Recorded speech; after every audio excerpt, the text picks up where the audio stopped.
Hello everyone, my name is Musa, and today I am going to discuss with you about heme synthesis. What do we know about heme synthesis? And we are going to talk about the process by which heme is produced in the body. I believe as of now you may know what is a heme, or even if you don't know what is a heme, you might have known about what we call hemoglobin. We say the hemoglobin is that oxygen carrying molecule is the oxygen carrying molecule in the body. So therefore, it is very, very important for us to know how the heme part of hemoglobin is being synthesized in the body. And today that will be my focus of discussion. Okay, now to give you a brief, let's start with hemoglobin.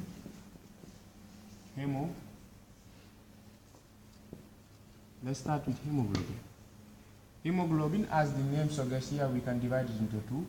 We have what we call the heme, and we have the globin part. We have the heme part and the globin part. So a hemoglobin is made up of a heme and the globin part. Okay, now to discuss about the globin, these globins are just series of, it's a protein. So it is made up of, different amino acids. You have combination of amino acids that forms, that form the globin part, to form the protein. But when we talk about the heme part, here again, we can divide this into two. We have the ion, Fe2+, and what we call the porphyrin ring.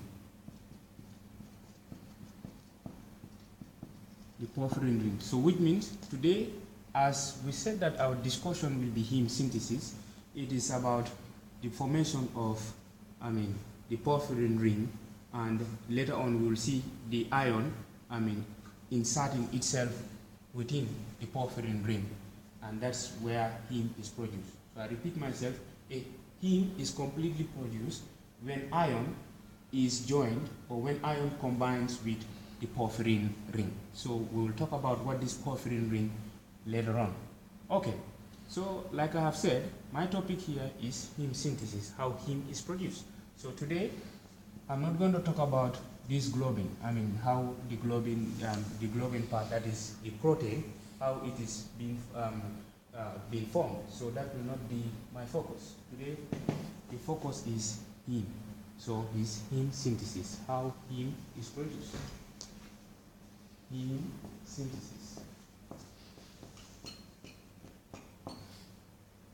Okay, now to give you a brief about heme synthesis, we have to know that the process of heme synthesis, it starts in the mitochondria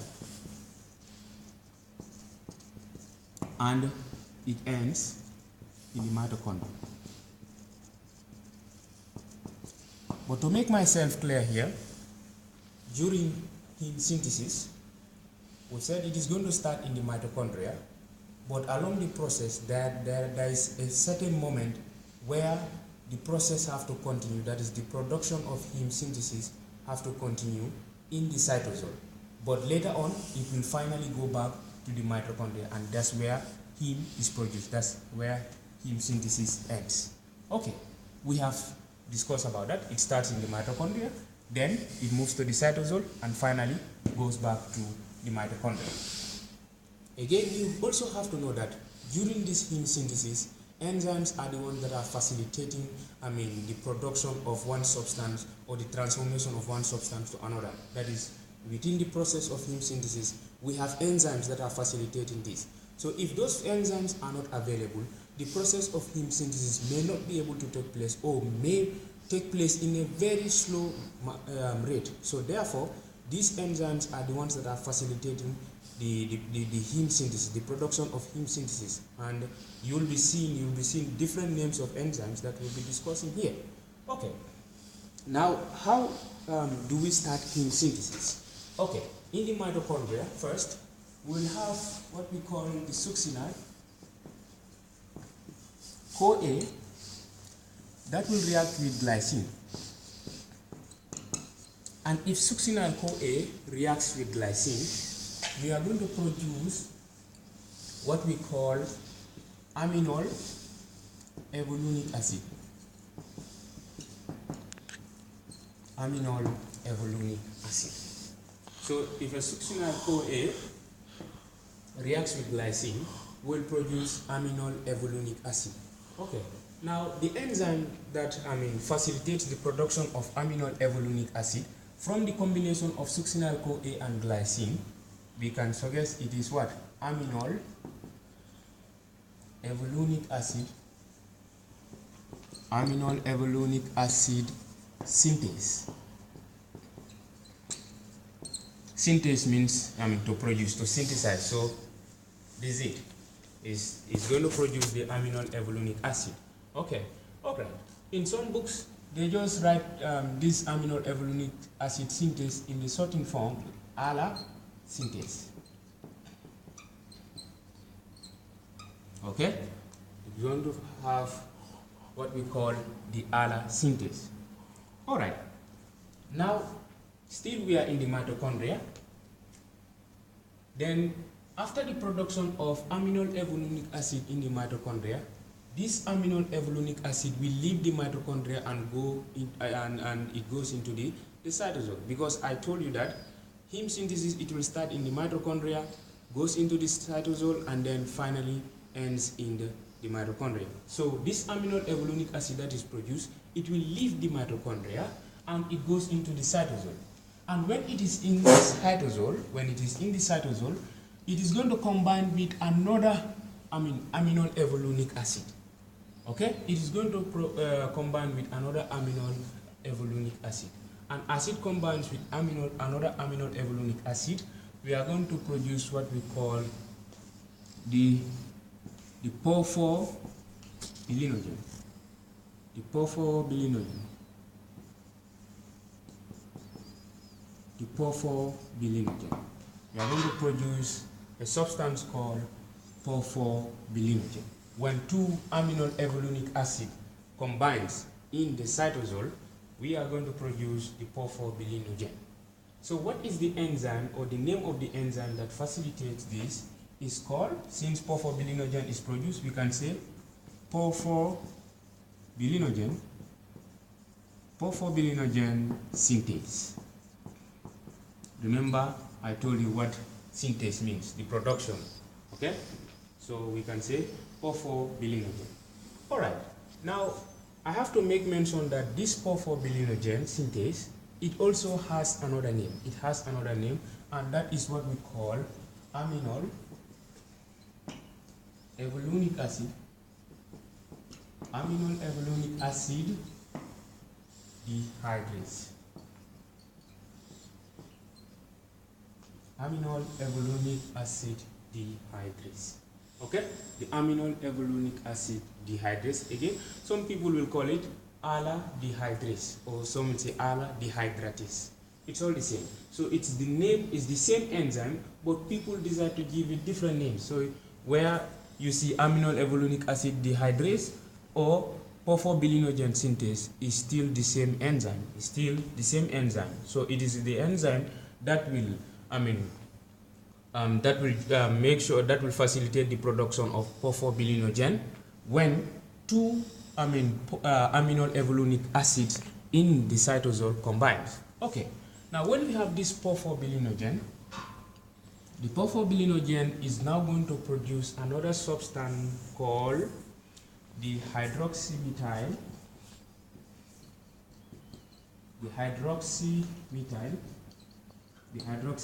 bilan. All right, it's going to produce we're going to have 4 of the porphobilinogen here. Once the porphobilinogen is produced, we are going to have 4 of the porphobilinogen combining. This time, 4 of the porphobilinogen in the cytosol will combine to produce the hydroxymethyl bilan. And the enzyme that facilitates this is called the porphobilinogen.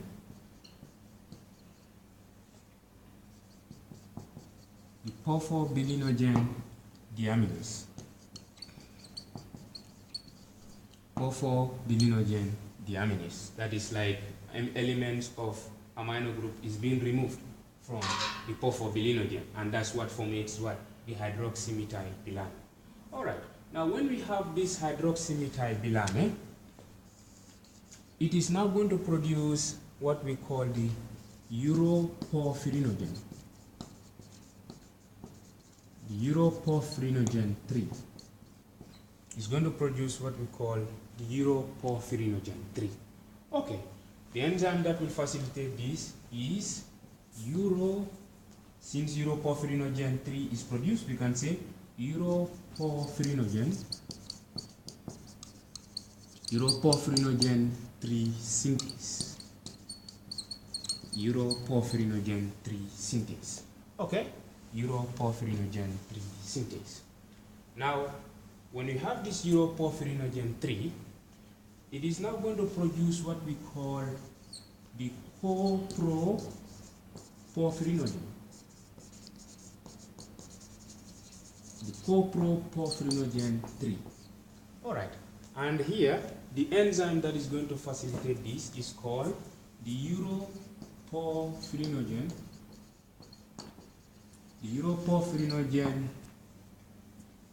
decarboxylase. Okay, uroporphyrinogen 3 decarboxylase. So it's the enzyme that is going to facilitate the production of coproporphyrinogen 3 from the uroporphyrinogen 3. Alright, now when we have this coproporphyrinogen 3, remember that we are still in the cytosol. Okay, remember we started from the mitochondria, and when this amino evolunic acid moves into the cytosol, it pairs with another amino evolunic acid, and all along we are in the cytosol. Now this coproporphyrinogen 3, immediately it is produced in the cytosol, it is now going to move into the mitochondria. And when it moves into the mitochondria, it is going to produce a substance called protoporphyrinogen 9. Okay, it's going to produce the protoporphyrinogen 9, and the enzyme that is going to facilitate this is called coproporphyrinogen oxidase. Now we are moving into the oxidative phase. It is now oxidized. The coproporphyrinogen 3 will be oxidized to produce the protoporphyrinogen 9. The protoporphyrinogen 9 will also produce what we call the protoporphyrin. The protoporphyrin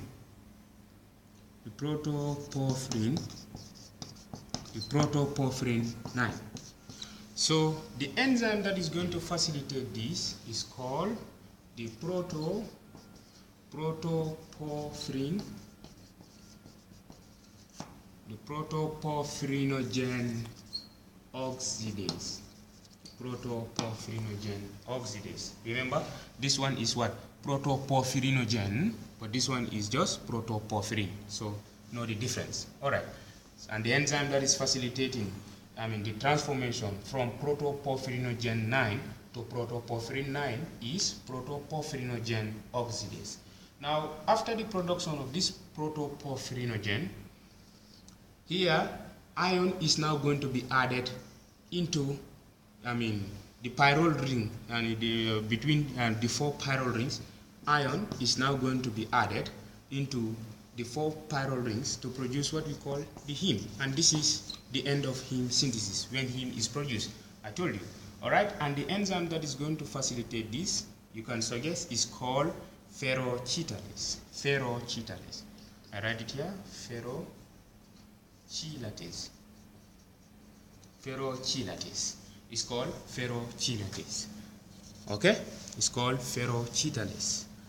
Ferrochelatase. Ferrochelatase. Alright. Now, when heme is produced, let's say that in the body excess heme is produced, or we have a lot of heme produced in the body. So it means there has to be a mechanism to control this. If there is no mechanism controlling this, then what is going to happen? We're going to have excess of the heme in the body, and that is now going to produce a disorder. So therefore, this heme is now going to send a negative feedback to this amino-evolunic acid synthase, not to facilitate the production of the amino-evolunic acid from the combination of succinyl-CoA and glycine. Are you getting me? So there will be a sending of the negative feedback. All right. Now, just to give a recap about what I have said, regarding heme synthesis. I told you it starts in the mitochondria. Within the process, at a certain point, it will go into the cytosol, and then it will go back to, the mitochondria, and that's where heme synthesis is going to end. We start with succinyl-CoA with glycine, and in the presence of an enzyme called aminol-evolunic acid synthase, or otherwise called synthase, we are going to produce aminol-evolunic acid. Now, this aminol-evolunic acid will move into the cytosol, and it is going to pair with another aminol-evolunic acid. As it pairs with another aminol-evolunic acid, it is going to produce what we call the porphobilinogen. Okay, it's going to produce the porphobilinogen. So the enzyme that is going to facilitate this is either called the porphobilinogen synthase. Let me write this correctly: porphobilinogen synthase, or some will just call it the aminol-evolunic acid dehydratase. Because why do they call it dehydratase here? Elements of water is given out here. About 2 moles of water is given out. So this is the enzyme that facilitates that. It's called the aminol-evolunic acid dehydratase. Okay, when we have this porphobilinogen produced, it is now going to pair with 4 molecules of porphobilinogen. Again, so we're going to have 4 molecules of porphobilinogen combining, and that's where the ring structure of the porphyrin starts. Okay, so to produce what we call the hydroxymethylbilane. So we'll have 4 molecules of porphobilinogen to produce the hydroxymethylbilane, and the enzyme that facilitates that is called the porphobilinogen deaminase. All right. After, we'll have the hydroxymethylbilane. The hydroxymethylbilane will facilitate the production of uroporphyrinogen 3. And the enzyme that does that is called the uroporphyrinogen 3 synthase, because synthase means uroporphyrinogen is produced. So it is the one that will produce the uroporphyrinogen 3. When we have this uroporphyrinogen 3, it is going to produce what we call the coproporphyrinogen 3 by the help of an enzyme called uroporphyrinogen 3 decarboxylase. Here it is telling you what elements of carbon dioxide is given out, and that one exactly 4 molecules of carbon dioxide, or 4 moles of carbon dioxide is given out in this reaction. All right. Now, when we have what we call the coproporphyrinogen 3, this coproporphyrinogen 3 is going to produce what we call the protoporphyrinogen 9, and the enzyme that is going to do that is called the coproporphyrinogen oxidase. Coproporphyrinogen oxidase. Okay. Here, remember, although here also elements of carbon dioxide is given out, about 2 moles of carbon dioxide, or let's just say 2 molecules of carbon dioxide is given out in this reaction. Now, from here, when you have the protoporphyrinogen 9, it is going to produce what we call the protoporphyrin, and the enzyme that does that is called the protoporphyrinogen oxidase. The protoporphyrinogen oxidase. Now, as long as this protoporphyrin 9 is produced, ion will now fuse with this protoporphyrin 9, and we are going to produce heme by an enzyme called ferrochelatase. And as long as the heme is produced, when we have excess heme, this heme is going to give a negative feedback to this enzyme that starts the reaction, so that it may not produce, or it may not facilitate the production of aminol-evolunic acid, and this is how the reaction goes by. So you need to know that when these enzymes are in their when they are in their minute quantity, or their required quantity for the reaction, or when these enzymes are being deactivated, or when they are not present, that's where certain disease may occur. Your heme, you may not be able to produce heme, and that's we call the porphyria. Okay? And thank you very much for your kind attention. I am Musa. Sure.